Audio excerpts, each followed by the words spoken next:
Bom dia, minha irmã, meu irmão, que a glória de Deus invada sua casa, sua família, seu trabalho, aonde você estiver, amém? Eu sou a Bruna e criei esse canal para falar somente sobre a Bíblia e o Evangelho. Irmãos, já aconteceu algo na sua vida que você achou muito estranho, mas que no final deu tudo certo? Pode ser talvez um emprego que você já tinha uma certa estabilidade, você gostava desse emprego, gostava das pessoas que trabalhavam com você, do ambiente, estava tudo certo aos seus olhos. Mas de repente você começa a ter um sentimento estranho de que aquilo já não faz mais feliz, assim, não te faz mais feliz como antes.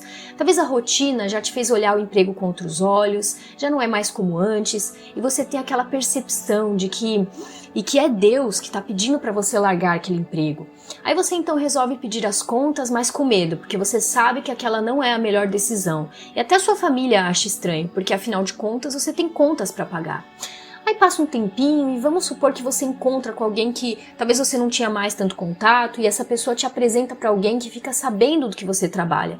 E no final das contas ela te oferece um emprego que o salário é melhor, o lugar é até mais perto de onde você mora, tudo perfeito e não tem do que você reclamar. Sabe, irmãos, muitas vezes Deus nos chama para fazer alguma coisa que aos nossos olhos é impossível do final ser bom, mas Deus já preparou pessoas, ambientes e tudo por trás. Tem uma história na Bíblia que eu acho muito interessante porque ela conta de uma forma diferente, mas ao mesmo tempo tem o mesmo sentido, vocês vão entender. E quando você ouvir essa história, eu tenho certeza que você vai ter mais fé ainda do que você já tinha e vai ser mais obediente a Deus. Essa passagem é sobre a viúva de Sarepta e está em 1 Reis, capítulo 17, versículo 8 e 16.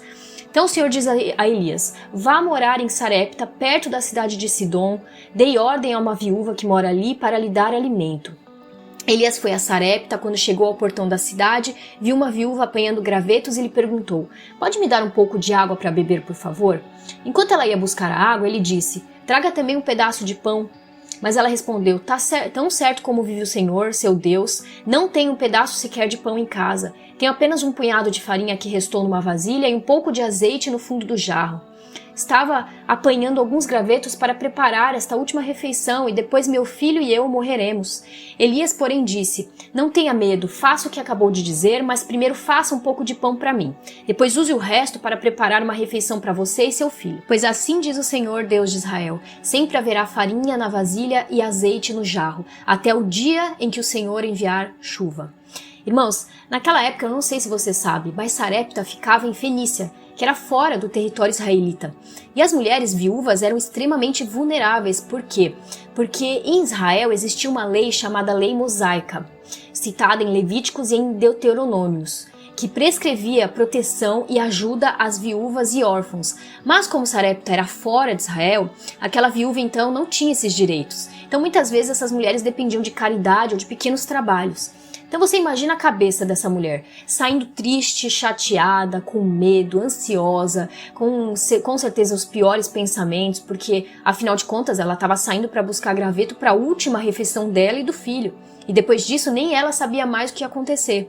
Então praticamente ela estava ali vendo um final trágico para ela e para o filho. E aí do nada aparece um homem que ela nunca viu, não sabe de onde veio, e ainda por cima pedindo água e pedindo aquela última refeição dela e do filho. Não, sério, irmãos, aqui era realmente o fim do poço para essa mulher, mas ela, de bom coração, mostrando ser um símbolo de hospitalidade, fé e generosidade, mesmo em meio à escassez, ela ajudou aquele homem e deu praticamente a última refeição que ela tinha. E confiou no que ele falou. E é exatamente esse coração que agrada ao Senhor, porque a Bíblia diz, deem e será dado a vocês. Uma boa medida, recalcada, sacudida e transbordante será dada a vocês. Ou seja, ajude ao próximo que você será ajudado. Isso é fé, confiar no Senhor, confiar na palavra dele. Então, aquela mulher agradou o coração do Senhor, porque ela entregou tudo o que ela tinha. É aí, então, nesse momento que Deus age e faz um milagre nas nossas vidas. Isso é muito importante, irmãos, porque onde houver obediência, haverá milagres. Quando Deus te pedir, entregue, confie nele. É um relacionamento difícil? Entrega. É um problema financeiro? Entrega. Ah, mas Deus está pedindo para eu perdoar tal pessoa? Perdoa. Perdoa porque às vezes até um perdão está segurando uma bênção na sua vida, irmãos. É como já sabemos, Deus não perdoa quem não perdoa. Deus também, às vezes, pode pedir coisas materiais. Está pedindo para você, talvez, vender seu carro, pedindo para você mudar de cidade. E eu sei o quanto é difícil entregar alguma coisa que Deus pediu. Mas é isso que Ele quer ver em você. Se você está apegado às coisas do mundo, coisas materiais, se você confia nele.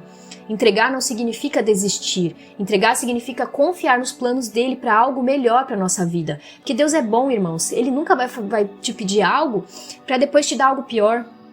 Mas, irmãos, eu também quero alertar vocês de que nós devemos sim obedecer a Deus, mas quando você souber que é Ele que está pedindo, certo? Por isso é muito importante que a gente tenha uma comunhão com Deus. E é por isso que eu falo somente sobre a Bíblia, porque não adianta você ter uma religião, mas não ter essa comunhão com Ele, não praticar o que está na Bíblia. Deus é um Deus de relacionamento, irmãos. Ele quer que você tenha um relacionamento com Ele para Ele te mostrar o caminho que você deve seguir e para que Ele possa agir e fazer milagres na sua vida.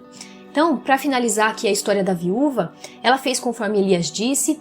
Assim, Elias, a mulher e a família dela tiveram alimento para muitos dias. Sempre havia farinha na vasilha e azeite no jarro, exatamente como o Senhor tinha prometido por meio de Elias.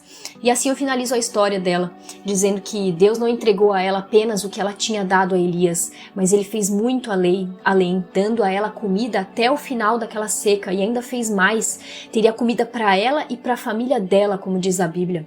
Sempre haverá farinha na vasilha e azeite no jarro, até o dia em que o Senhor enviar chuva, cumprindo o que Ele tinha prometido.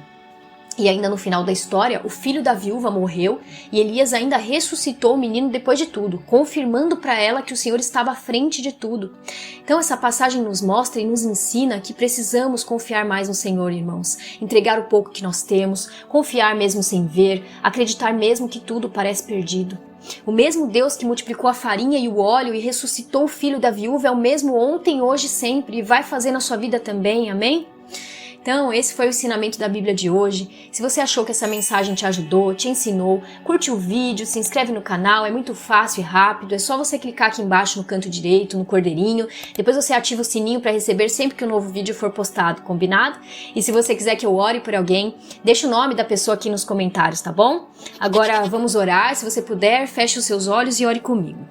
Senhor Deus, nosso Pai amado, em nome do nosso Senhor Jesus, eu peço que essa palavra que escutamos aqui hoje possa nos encorajar a sermos mais obedientes à Tua palavra, a confiarmos mais no que o Senhor pode fazer em nossas vidas, que tenhamos a coragem e a ousadia para fazer o que o Senhor nos pede. E eu ordeno, em nome do Senhor Jesus, que todo espírito de medo, de timidez, de covardia caia por terra agora, em nome de Jesus. Pai, te agradecemos pela provisão do nosso dia de hoje, pelo lugar onde podemos repousar e descansar todos os dias, pelas roupas que vestimos e por tudo que o Senhor faz em nossas vidas. Obrigada pela graça do Senhor ter nos alcançado e nos perdoe por todos os nossos pecados, todos os nossos sentimentos impuros, pensamentos malignos e tudo que fazemos de errado ao longo dos dias. Que o Senhor possa nos dar um dia abençoado e protegido pelos teus anjos, em nome do Senhor Jesus. Amém. Obrigada, irmãos, e sejam muito bem-vindos aos novos integrantes do canal. Espero que possamos formar uma comunidade forte, cheia da presença de Deus aqui no YouTube. Amanhã teremos uma nova palavra no mesmo horário. Que Deus abençoe o seu dia e até amanhã, irmãos. Amém.